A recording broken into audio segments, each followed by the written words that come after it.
Bonjour, je m'appelle Sabine Lebert et en 2019, je suis revenue sur les bancs de l'école pour me mettre à niveau en marketing digital.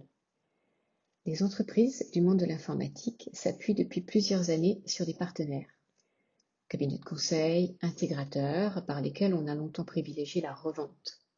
Ce dispositif, appelé réseau de partenaires, alliance, partenariat, écosystème, a pour objectif d'augmenter la couverture du marché.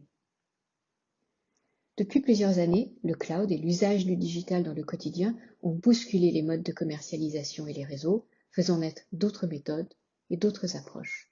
Les décideurs dans les entreprises utilisent les mêmes méthodes que dans leur vie personnelle.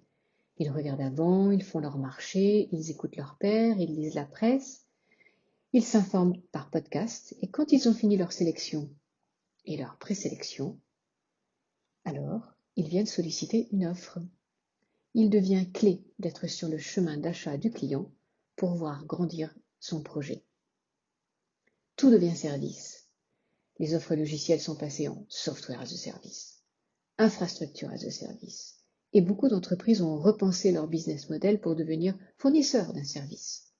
Office 365 de Microsoft, les fabricants d'ascenseurs, Autolib, Vélib ont proposé des heures de fonctionnement. Toutes les entreprises qui s'appuient sur le cloud, oui, elles exploitent des données, sont potentiellement des sociétés de la tech. Dans le monde des technologies apparaissent tous les jours de nouveaux entrants, des experts, des freelances, des consultants, des cabinets de conseil, des agences digitales, et cela génère une explosion de sociétés technologiques, toute une communauté économique. Les solutions évoluent vers un monde X as a service. Il y a moins besoin d'un partenaire pour contractualiser la vente qui se fait de plus en plus en direct.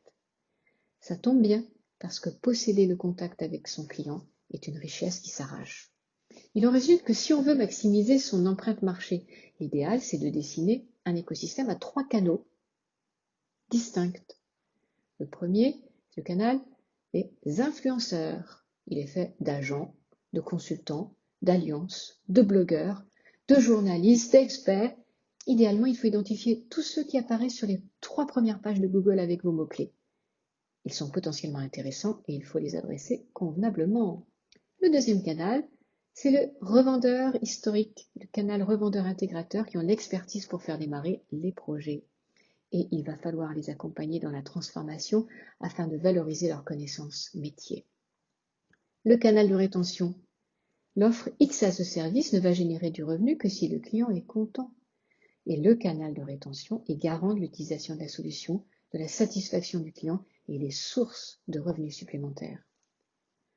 On ne peut plus faire monter les partenaires à bord, ils doivent monter à bord de façon autonome. Et un maximum d'actions doivent se faire sans intervention humaine pour pouvoir se concentrer à générer de la valeur. Toute une famille d'outils a émergé pour un meilleur accompagnement de cette communauté économique. Le Partner Relationship Management, un CRM, mais qui intègre les partenaires. L'affiliation, qui est le moyen d'échange de business dans la communauté. Les marketplaces, qui vont mettre en avant les solutions de l'écosystème. Les solutions de marketing automation via partenaire. C'est nouveau, mais c'est très utile. Et puis la gestion des primes et des incentives, qui est un aspect clé de la relation. Ensuite, le recrutement et la montée en compétences des partenaires et tout cet écosystème. Et bien sûr, la gestion des données issues du channel. Tout ce nouveau monde est riche d'opportunités. Si vous voulez en savoir plus, contactez-moi. À très bientôt. Bonjour, je m'appelle